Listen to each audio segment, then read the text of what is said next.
Hello, denizens of the internet. I am Megan. I am the second of the Boom Sisters. I haven't posted yet, so you probably are thinking I'm the third of the Boom Sisters, and that's okay. I'm not gonna fault you for that. I've been issued a challenge of a sort by Caitlin to explain rugby in 5 minutes or less, and if you've ever played rugby, you know that that's kind of hard. But I feel like the challenge is coming at a particularly good time because there's a lot of rugby related news going on lately in my life and I feel like sharing. So, first thing, my old rugby team, college team, the Western Washington University Flames, recently kicked some tush at Nationals in San Diego, and they're going to Pittsburgh either tomorrow or soon this weekend to play in the Final Four for the Division II championship. So go Flames, I'm really excited. I hope you guys win. The other thing is Maggot Fest is coming up, and I don't know if you know what Maggot Fest is, but it's like Mecca for rugby in the western half of the United States, and everybody goes. Well, not everybody, but Canadians. And clearly I love rugby. All Blacks, yes! The Rugby World Cup is actually taking place in New Zealand in September. Slightly less exciting, but still important. A very dear friend of mine passed away 2 years ago today, and I would not have known him were it not for rugby, so it seems appropriate to explain it today. Okay, here we go. So rugby, people think rugby is a lot like football, like American football, but it's really not. Rugby is like if mixed martial arts and soccer got together and had a baby, and their baby was a swarthy pirate. That's what rugby is. So the goal of rugby is to move the ball up the field, keeping possession of the ball, like in any sport. But in rugby, you can't pass forward, you can only pass backwards or laterally, which means to the side.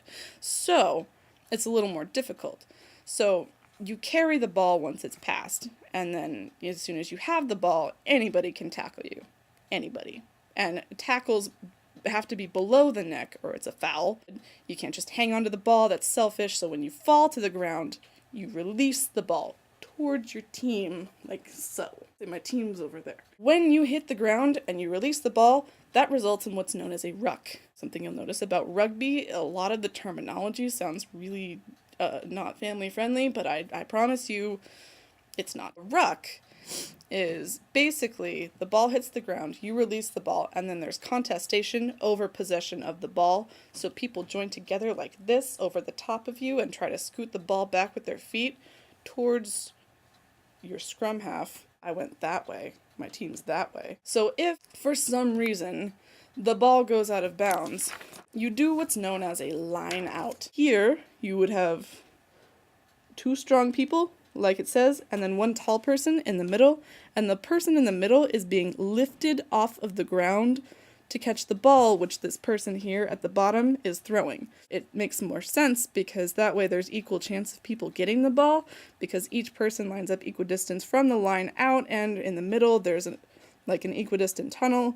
Sometimes there are 2 pods of 3, and sometimes there's just the 1 pod. So something confusing happens on the field, which is a lot, or there's a foul committed, which is a lot.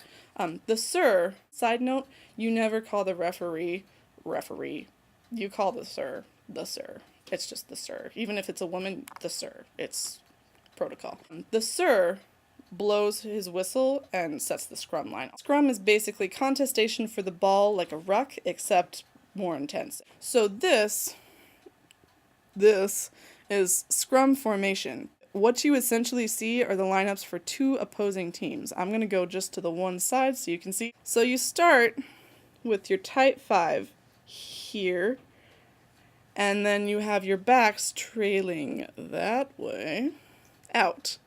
This is hard with diagrams. Basically, what happens is there's a painful collision in the front row where your face / neck / chest is used as a punching bag.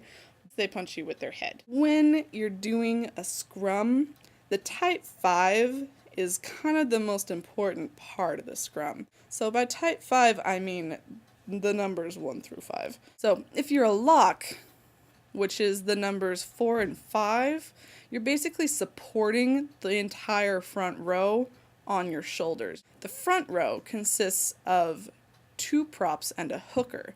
The hooker's job is to swipe the ball back towards their team out of that center channel that you see there.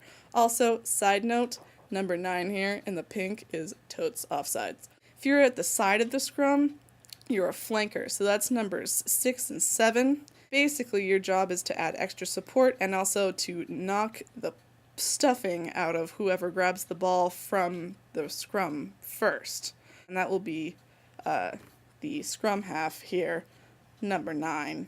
The 8th player there that you see, number 8, is rather unimaginatively called the 8-man. There is literally not another descriptive term for this player. You throw your whole weight into the scrum, and then the scrum basically should double in power. That pack is known as the forward pack. Those are forwards. Forwards are sort of the brute force, if you will, of the rugby team. If you're not in the scrum, you are a back. And here's the part where things get fuzzy. Backs are the numbers 9 through 15. So, number 9, scrum half. Number 10, fly half. Number 12, inside center. 13, outside center. 14, right wing. 11, left wing. And 15 is fullback. And the 15 basically just stands at the back of the field waiting for action. And backs are the ones who run the ball the most, because when the ball gets out of a ruck, gets out of a scrum, you immediately want to pass the ball to the backs to get the most distance up the field. So if you've scored a try in rugby, this is important, you have achieved this by physically touching the ball to the ground in the try zone, not the end zone, the try zone. Football touchdowns are something of a misnomer because you don't actually touch the ball to the ground. So basically, rugby is the best sport ever. The only way rugby could ever possibly be beat by a sport is if Quidditch were real. Might be more badass than rugby, but not in my professional opinion. So, that's your rugby lesson for the day. I hope it wasn't too confusing, and it's been nice talking to you guys. I hope you enjoyed your introduction to myself. Bye!